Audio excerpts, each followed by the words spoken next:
So for my virtual world project, I chose to look at Minecraft education, specifically the lesson within the that is lessons in good trouble. Again, this is Minecraft education. Um, the course that I focused on was a high school civics course. So the learning context for that course, it's an 11th, maybe some 12th graders in that civics classroom. My school is a one-to-one device school. Every student would have access to an iPad while on school grounds. And our class periods, this would be set for like a 90-minute class period. The Minecraft education, kind of an overview, some core features that it has. It is an avatar-based exploration. It's a very interactive storytelling environment. You talk to a lot of non-player characters, and they help deliver content through storytelling and prompts. And in this specific world, the scenarios are tied to various historical events. So the types of interactions within Minecraft education, students are going to navigate through historical settings. They engage with prompts, dialogue, and they have to make decisions themselves within those worlds. They can also collaborate with their peers within those shared spaces. This is considered a MMO because it's an explorable 3D world. You have real time interaction with other players if they are in that world with you. And students, they're not just observing history, they're not just watching what happens in this world, but they're actually interacting and they are experiencing it.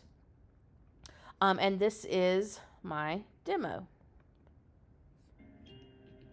So, when you first enter into the world, every person takes part in this first march with the civil rights, the U.S. civil rights.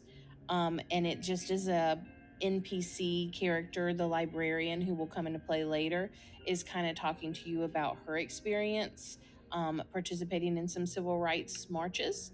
Um, and so she talks to you, you click through, and then once you have kind of completed that first experience, then you are in the library with the main NPC character, and you have 4 books to choose from. So, equal rights, equal education rights, anti apartheid, independence for India, and women's suffrage.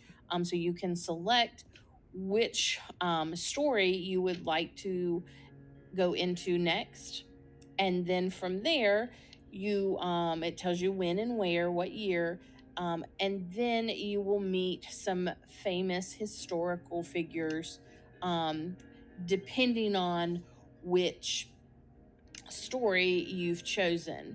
And so then that historical figure, which here is telling us about women's rights, but it could be Mahatma Gandhi, it could be Nelson Mandela. It just depends on what you select, and they're going to give you a task to help them with whatever their cause is. So here we're trying to hand out pamphlets to promote women's rights to vote in London. And so you have to go and find these characters to have these conversations with and complete the task. Okay. So our learning objectives for this, again, we are focusing on a high school civics classroom. So we're looking a lot at social justice movements there. So our learning objectives will be: students will explain how social justice movements have helped change laws and people's rights. Students will describe how individuals and groups have taken action to create change in society. And then finally, students will create their own example of good trouble and explain how it could make a positive difference in their community. So for the lesson flow, before the lesson, our essential question for the overall lesson will be: how have social justice movements created change? We'll definitely need to do some lessons, at least a mini lesson, so to talk about key terms like activism, civil disobedience, and civic duty. And then I would also think it's a good idea to give a brief overview of John Lewis and the Selma marches, just because every student is going to have to interact with those marches. And I do think it would be a good idea to download Minecraft Education previous to this lesson and just do a basic mini lesson with an overview of basic navigation and how to get around and how to complete those tasks. So during the lesson, students are going to choose one of those social justice movements and explore the good trouble world in groups of 3 or 4. While they're in there, students will complete some guided research to learn more about those movements. So they'll complete the tasks, but then they will also have to do some research outside of the Minecraft education world to learn some more in-depth details about what led up to the good trouble that was happening, so whatever movement that was happening in the Minecraft world, and what were some results, like what came of those movements. And then I thought it would be cool to have students build a presentation to share, but build that within the Minecraft world, just so they have a little bit more experience and a little bit more time in there to build that and to build something that represents their social movement that they chose. After the lesson, groups would present their Minecraft world presentation, and I think they are able to share that with other students within their class, so the students would be able to travel around their Minecraft world that they created and interact with it to learn more about whatever the social justice movement was that they chose. And then I would want students to individually design a modern civic action plan. So kind of how could they create good trouble for something that would benefit their community. So the pedagogical connection here is I chose situated learning. I felt like the Minecraft environment places students inside civic movements that have taken place. And it allows them to experience how decisions, leadership, and resistance unfold in real world context. They interact with those non-player characters and historical figures within those environments. So they're learning within authentic historical and social environments rather than just hearing about these abstract places. Okay? Some issues that might come with using Minecraft for a lesson like this.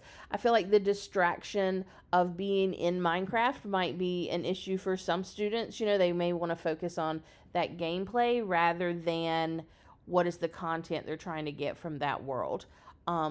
Also, outside of school, access and equity might be an issue. So not all students have access to reliable internet, or they may not have a device at home, or they may not even know, it may be as simple as they've never used Minecraft before, so that could also be an equity issue with that. Also, I feel like a lot of teachers probably don't have experience with using Minecraft, so they may lack familiarity with the platform, and so I could see that causing some issues with them not knowing what to do with this world. So some ways that we could kind of mitigate that for the distraction versus learning problem, if we can provide a short structured guide that students must complete while they're exploring to kind of help keep them on task, and also just require some submission, and it's a submission of some artifact that they have to turn in so they know that it's not just their movement that matters within that world, but also what are they thinking about, what information are they gathering. For the access and equity issue, if we can group students kind of strategically, so if you do have a student who doesn't have a ton of experience with Minecraft, try to pair them with someone who is more familiar with it, so that's not an issue. And also if we can kind of make sure that anything that needs to be done with the lesson happens within class time, so that way students have access to a device and also they have access to reliable internet while they're completing it, if they're completing it during class time. For the teacher readiness issues, I would definitely suggest that teachers preview the experience ahead of time so they'll know and kind of help them anticipate where students may struggle within the program, and just kind of get them more familiar with how it works. And also, if they were still not very confident with it, they could only focus on a single portion of the Minecraft world instead of all the different experiences that it has to offer. So here, why use a virtual world for this lesson? It definitely gives the students embodied experience. So again, it allows them to step into these historical events rather than just reading or listening about them. They can actually be there. It also helps them kind of experience that empathy that maybe just reading or listening couldn't give them. So students can connect emotionally to those struggles that they're seeing. And it also gives them that active participation. They're engaged in that decision making rather than just the passive consumption of reading about these movements that took place. And finally, our discussion question: does experiencing history through immersive environments like Minecraft deepen students' understanding of civic responsibility, or does it risk prioritizing engagement over critical analysis?